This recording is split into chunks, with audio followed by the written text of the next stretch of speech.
അസ്സലാമു അലൈക്കും. മൊഗ്രാലിലെ കഴിഞ്ഞ ഒരാഴ്ചക്കാലത്തെ വാർത്തകൾ അനാവരണം ചെയ്യുന്ന മൊഗ്രാൽ ദിസ് വീക്കിലേക്ക് ഏവർക്കും സ്വാഗതം. ആദ്യം മൊഗ്രാൽ GVHSൽ നടന്ന ആധാർ ക്യാമ്പിലേക്ക്.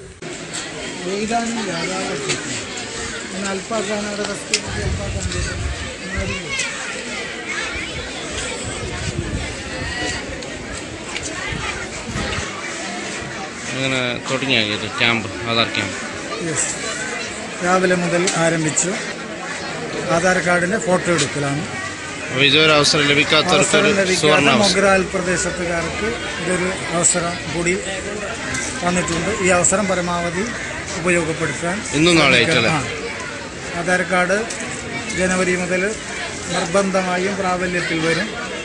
അതുകൊണ്ട് തന്നെ സബ്സിഡികളും മറ്റ് ആനുകൂല്യങ്ങളും ലഭിക്കാൻ, കേന്ദ്ര ആനുകൂല്യങ്ങളൊക്കെ ലഭിക്കാൻ ആധാർ കാർഡ് നിർബന്ധമാകുന്നതിനാൽ എല്ലാവരും ഇത് പരമാവധി ഉപയോഗപ്പെടുത്തണമെന്ന്.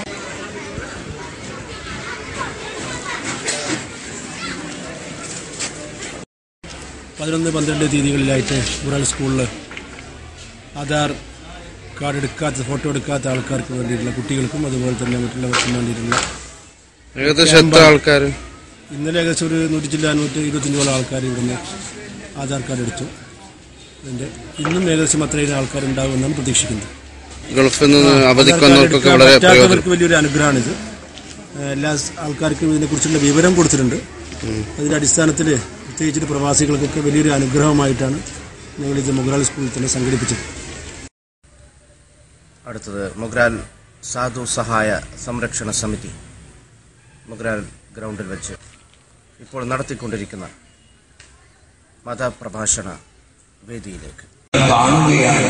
അല്ലാഹു സലാമത്തിലാക്കി തരട്ടെ. അതേ സമയത്ത് ഒരു നസീഹത്ത് എന്റെ ഓമന മുഅ്മിനീങ്ങൾ, അതുപോലെ തന്നെ ഞങ്ങളുടെ മുഅ്മിനാത്തുകളായ സ്ത്രീകൾ, അതുപോലെ തന്നെ കെട്ടിച്ചേക്കാൻ കഴിയാത്ത ബേജാറിൽ കഴിയുന്ന ഓമന സ്ത്രീകൾ, യുവതി പെണ്ണുങ്ങന്മാർ, അവരോടും എന്നോടും ഞാൻ വസീയത്ത് പറയുന്നതാണെന്നറിയോ, നമ്മൾ പാതിരാ സമയത്ത് എഴുന്നേൽക്കണം. നിങ്ങൾ വേഗം ഉറങ്ങണം. ഇപ്പോഴത്തെ യുവതി പെണ്ണുങ്ങന്മാരും വലിയക്കാരും വേഗം ഉറങ്ങില്ല. എന്തെല്ലാം TV നോക്കിയിട്ടും പല ജാതി കളിയെല്ലാം കണ്ടിട്ട് ഒരുപാട് സമയം എടുത്ത ആളാണ്. അത് ചെയ്യരുത്. യശാ നിസ്കാരം കഴിഞ്ഞാൽ വേഗം അങ്ങോട്ട് ഉറങ്ങിക്കാണണം.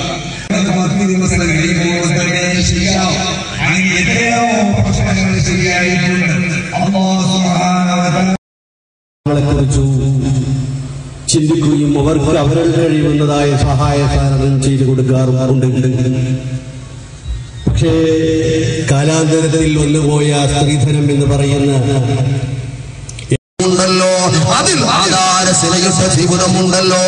അവിടെ നിന്നും വളർന്ന കുരുങ്ങ, അവിടെ നിന്നും പൂത്തുല്ലസിച്ച ആ കുസുമമാ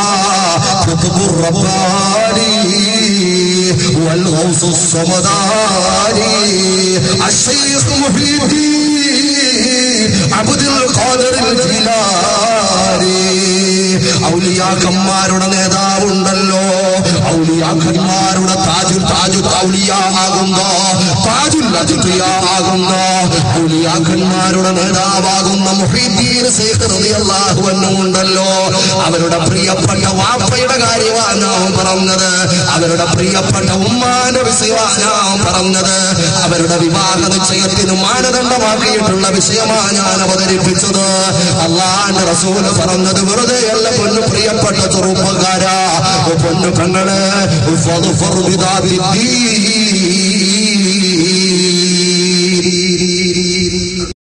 അതാണ് അതിന്റെ ഗുണം.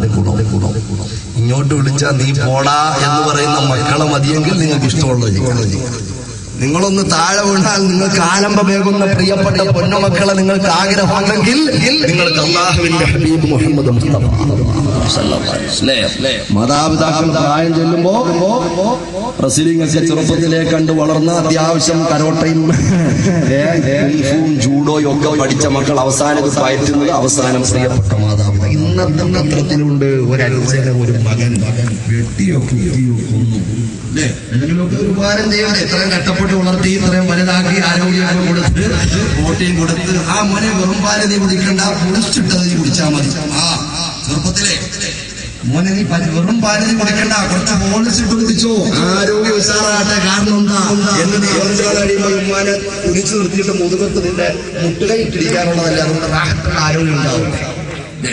അങ്ങനെയുള്ള മക്കളെയാണോ നിങ്ങൾ ആഗ്രഹിക്കുന്നതെങ്കിൽ എന്റെ പ്രിയപ്പെട്ട പൊന്നുമോനെ, ഫേസ്ബുക്കിലൂടെ പരിചയപ്പെടുന്ന പെണ്ണിന്റെ പിന്നാമ്പുറം പോയാൽ നീ നിന്റെ ഇണയെ തിരഞ്ഞെടുക്കാൻ വേണ്ടിയിട്ട് കോളേജിന്റെ സ്കൂളിന്റെ ക്യാമ്പസിൽ നീ നിരങ്ങിയാൽ, സ്റ്റോപ്പിൽ കാത്തു നിന്നാൽ, റെയിൽവേ സ്റ്റേഷൻ തോറും നീ ഓടി നടന്നു കുടുംബ ജീവിതത്തിന്റെ ബന്ധത്തെ ആദ്യമായിട്ട് നീ ബന്ധനമാക്കി മാറ്റുമ്പോൾ അതിന്റെ ആധാരശില തന്നെ അതാ നജസാക്കി മാറ്റുമ്പോൾ അതിന്റെ പരിശുദ്ധിയെ നീ ആദ്യമായിട്ട് കളങ്കപ്പെടുത്തുമ്പോൾ ആദ്യമായിട്ട് തന്നെ അല്ലാഹുവിന്റെ അനുഗ്രഹത്തിൽ നിന്നും നിന്നെ മാറ്റപ്പെടുമ്പോൾ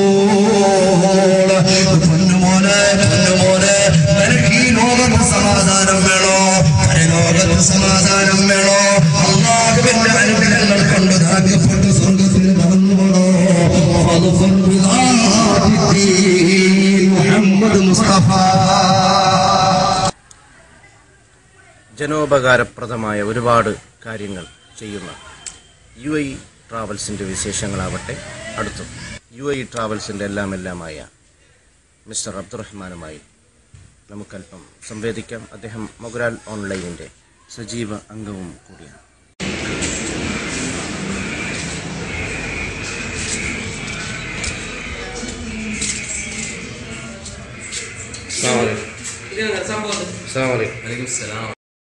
എങ്ങനെ പോകുന്നു റഹ്മാൻ സാർ? സ്ഥാപനം എന്തൊക്കെയാണ് നിങ്ങളുടെ സേവനങ്ങൾ?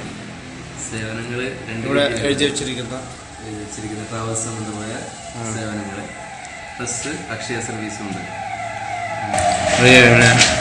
അക്ഷയ സംബന്ധമായ അതിൽ ഏതൊക്കെ ഉൾപ്പെടും? ആധാർ കാർഡ് പോലുള്ള അക്ഷയ സംബന്ധമായത് മെയിൻ ജനങ്ങൾ കണ്ടുകൊണ്ടിരിക്കുന്നത് കരുതിയിരിക്കുന്നത് main electric bill, current bill പോലുള്ള കാര്യങ്ങളാണ്. അപ്പോൾ ഇപ്പോൾ ഈ ഡിസ്ട്രിക്ട് എന്ന് പറഞ്ഞിട്ട് പുതിയൊരു സംവിധാനം വന്നിട്ടുണ്ട്. ഈ ഡിസ്ട്രിക്റ്റിൽ വരുന്നത് ഇത് നേരത്തെ വില്ലേജ് ഓഫീസിൽ നിന്ന് ഇഷ്യൂ ചെയ്തുകൊണ്ടിരിക്കുന്ന ഏകദേശം 22 സർട്ടിഫിക്കറ്റുകൾ ഇപ്പോൾ അക്ഷയ ത്രൂവാണ് ചെയ്തുകൊണ്ടിരിക്കുന്നത്. അതിൽ നമുക്ക് അത്യാവശ്യമായി വരുന്ന സർട്ടിഫിക്കറ്റിൽ ഇത് കമ്മ്യൂണിറ്റി സർട്ടിഫിക്കറ്റ്, കാസ്റ്റ് സർട്ടിഫിക്കറ്റ്, അതുപോലെ റെസിഡൻസ് സർട്ടിഫിക്കറ്റ്, ഇതാണ് പൊതുവെ. പിന്നെ പൊസിഷൻ സർട്ടിഫിക്കറ്റ്, സ്ഥലത്തിൻ്റെ പൊസിഷൻ സർട്ടിഫിക്കറ്റ്, ലൊക്കേഷൻ സർട്ടിഫിക്കറ്റ്, ഇതുപോലെ അതല്ലാത്ത ഏകദേശം ഇത് കൂടാതെ വേറെയും ഒരുപാട് സർട്ടിഫിക്കറ്റ് ഉണ്ട്. അതിന് അത്യാവശ്യം വരുന്നതല്ല. ഇതിൽ അത്യാവശ്യം വരുന്ന സർട്ടിഫിക്കറ്റ് ഈ 4ആണ്. പിന്നെ ഇൻകം സർട്ടിഫിക്കറ്റ്, അതേപോലെ നേറ്റിവിറ്റി സർട്ടിഫിക്കറ്റ്, വിദ്യാർത്ഥികൾക്ക് ഏറ്റവും കൂടുതൽ ആവശ്യമായി വരുന്ന ഉദ്യോഗാർത്ഥികൾക്കും വരുന്നു. ഇത്തരം സർട്ടിഫിക്കറ്റുകളാണ് അക്ഷയ പ്രധാനമായിട്ട് ഇപ്പോൾ ചെയ്യുന്നതിൽ വളരെ അത്യാവശ്യം ജനങ്ങളുടെ സർട്ടിഫിക്കറ്റുകൾ ഇതാണ്. ഇതല്ലാതെ ഏകദേശം ഒരു 83ഓളം സർവീസുകൾ ചെയ്തു കൊടുക്കുന്നുണ്ട്. റേഷൻ കാർഡ് സംബന്ധമായ മുഴുവൻ കാര്യങ്ങൾ, പാസ്പോർട്ട് സർവീസ്, ട്രാവൽസിൽ വരുന്നതാണ്. അക്ഷയയിൽ ഇപ്പോൾ ഓൺലൈൻ സർവീസ് ആയതുകൊണ്ട് അക്ഷയയിലും കൂടി ചെയ്യാൻ പറ്റുന്ന കാര്യമാണ്. പിന്നെ കൂടുതലും ആൾക്കാർ വരുന്നത് ബർത്ത് സർട്ടിഫിക്കറ്റുമായി ബന്ധപ്പെട്ട കാര്യങ്ങളിലാണ്. കാരണം അത് പൊതുവേ നമ്മുടെ നാട്ടിലെ പ്രത്യേകത എന്ന് തോന്നുന്നു. നാട്ടിലെ ഏകദേശം 80% ആൾക്കാരുടെയും ഉപ്പാൻ്റെയും ഉമ്മാൻ്റെ പേരും ബർത്ത് സർട്ടിഫിക്കറ്റിലൊന്നാണ്. പിന്നൊന്ന് സ്കൂൾ സർട്ടിഫിക്കറ്റിൽ വേറെ പേരായിരിക്കും. അതെപ്പോഴും ഒരു നൂലാമലയാണ്. കാരണം SLC കഴിഞ്ഞിട്ട് പാസ്പോർട്ടിനാകുമ്പോൾ 2 സർട്ടിഫിക്കറ്റ് ഒന്നിച്ച് വയ്ക്കും, സ്കൂൾ സർട്ടിഫിക്കറ്റും ബർത്ത് സർട്ടിഫിക്കറ്റും. അപ്പോൾ ഒരേ കുഞ്ഞിന് 2 ഉപ്പൻ്റെ പേരും 2 ഉമ്മാൻ്റെ പേരുമാണ് വരുന്നുള്ളത്. അപ്പോൾ അത് പാസ്പോർട്ട് ഓഫീസിൽ നിന്ന് ഓൺലൈൻ സേവനം സ്വീകരിക്കാത്ത അവസ്ഥയാണ്. അപ്പോൾ അതുകൊണ്ട് തിരുത്തേണ്ടി വരുന്നു. അപ്പോൾ ഏറ്റവും കൂടുതൽ ഇപ്പോൾ വരുന്ന ആളോട് പറഞ്ഞു കൊടുക്കുന്ന ഒരു സംഭവമാണ്, ഒരു കുട്ടി ജനിച്ചു കഴിഞ്ഞാൽ എത്രയും പെട്ടെന്ന് എന്താ ചെയ്യുക, ഉപ്പാൻ്റെ ഉമ്മാൻ്റെ കറക്റ്റ് പാസ്പോർട്ടിലുള്ള പേരെന്താണോ അല്ലെങ്കിൽ ഐഡന്റി കാർഡിലുള്ള പേരെന്താണോ ആ പേര് തന്നെ കൊടുക്കുക. എല്ലായിടത്തും ഒരേ പേര് ഉപയോഗിക്കുക. വീട്ടിൽ വിളിക്കുന്ന പേര് വേറെ ഉണ്ടാവും, റെക്കോർഡിൽ വേറെ പേരുണ്ടാവും. അതുപോലെ റെക്കോർഡിലുള്ള പേരിനെയാണ് ശരിയായി കൊടുക്കേണ്ടത്, അത് തന്നെ കൊടുക്കുക. അതാണ് ഇപ്പം ഏറ്റവും കൂടുതൽ ആൾക്കാർക്ക് ബുദ്ധിമുട്ട് അനുഭവിച്ചു കൊണ്ടിരിക്കുന്നത് തന്നെയാണ്. ലോകത്ത് എവിടെ ഏത് രാജ്യത്തേക്ക് വേണമെങ്കിലും എയർ സർവീസ്, ടിക്കറ്റ് സർവീസ് ഉണ്ട്, വിസിറ്റിംഗ് വിസ ചെയ്ത് കൊടുക്കുന്നുണ്ട്. അതുപോലെ തന്നെ ഉംറ സർവീസ് ഉണ്ട്. ഇൻഷാ അല്ലാഹ് ജനുവരി 21 നമ്മളുടെ അടുത്ത ബാച്ച് ഇവിടുന്ന് പുറപ്പെടുന്നുള്ളത്. അമീർ ഇത് നമ്മുടെ ചീഫ് അമീർ നമ്മളെ കുമ്പയിലുള്ള കുമ്പള പള്ളിമാമാണ്. പക്ഷെ അദ്ദേഹം ഈ ബാച്ചിൽ അദ്ദേഹം ഉണ്ടാകുന്നത് അദ്ദേഹത്തിന്റെ അസിസ്റ്റന്റ് ഒരു സ്ഥാനം അയക്കുന്നത് അദ്ദേഹം ലീവിന്റെ പ്രശ്നമുള്ളതുകൊണ്ട്. വർഷത്തിൽ എത്ര പാക്കേജ്? കഴിഞ്ഞ വർഷം 3 ചെയ്തത്. ഇപ്രാവശ്യം ഇൻഷാ അല്ലാഹ് 7 സർവീസിന് ചെയ്യണമെന്ന് ഉദ്ദേശിച്ചിട്ടുണ്ട്. ഫസ്റ്റ് ബാച്ച് ഫുള്ളാണ്. ഇൻഷാ അല്ലാഹ് ഫെബ്രുവരിയിലേക്ക് ഇപ്പോൾ ബുക്കിംഗ് തുടങ്ങിയിട്ടുണ്ട്. മിതമായ നിരക്കാണ്. ഹറമിന്റെ അടുത്തുള്ള സൗകര്യമാണ്. മിതമായ നിരക്കാണ്. അതുപോലെ ഭക്ഷണവും കേരളീയ ഭക്ഷണം തന്നെയാണ് അവിടെ കൊടുക്കുന്നത്. ഹലോ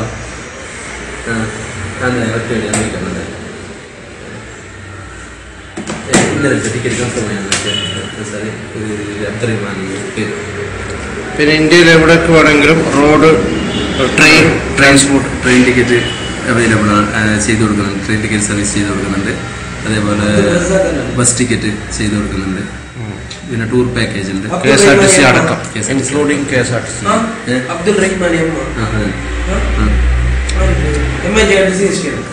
ടൂർ പാക്കേജുകൾ, അതിനുള്ള സൗകര്യങ്ങൾ ഒരുക്കി കൊടുക്കുന്നു. ഹോട്ടൽ സൗകര്യങ്ങൾ, പിന്നെ ട്രാവൽ സൗകര്യങ്ങൾ, അതേപോലെ അവിടുത്തെ താമസം ബാക്കി കാര്യങ്ങളൊക്കെ.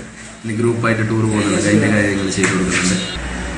ചുരുക്കി പറഞ്ഞ യാത്രക്ക് വേണ്ട എല്ലാ സൗകര്യങ്ങളും ചെയ്തു കൊടുക്കുന്നുണ്ട്.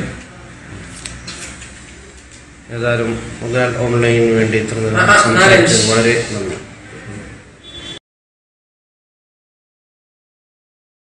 നിങ്ങൾക്ക് ഈ ചോദ്യം എന്താ? നിങ്ങളെ ഫുട്ബോൾ ഇല്ലാതെ ക്യാൻസൽ ആയിരുന്നു. പുള്ളി കഴിഞ്ഞാടാനുള്ള സംഭവം. പുള്ളി എന്തോ ഉമ്മാടും ഉപ്പാടും വേദനയിട്ട് വരുന്നത് ഒരു വേദനത്തെ വന്നതില്ല. നിങ്ങൾക്ക് ഇവിടെ കളിക്ക് പാരായി, അതുകൊണ്ടല്ലേ നിങ്ങൾ വേദന. ക്രിക്കറ്റ് ഞങ്ങൾ ടൂർണമെന്റ് വെച്ച് എന്താട്ടാ നിങ്ങൾ ഗോൾമാലാക്കല ഞങ്ങളുടെ 5 മണിക്കാവും. ഇന്നലെ ബാക്കിലത്ത് ഗാലറി പൊളിഞ്ഞു പോകണല്ലോ, അതിനെ പറ്റി നിങ്ങളെ അഭിപ്രായം? ഉമ്മൻചാണ്ടി രാജാവ് കൊണ്ടുവന്ന് അച്ഛൻ പറഞ്ഞല്ല ബാക്കിൽ ഗാലറി പൊളിഞ്ഞു. അതായിട്ട് ഒരു ബന്ധമില്ല.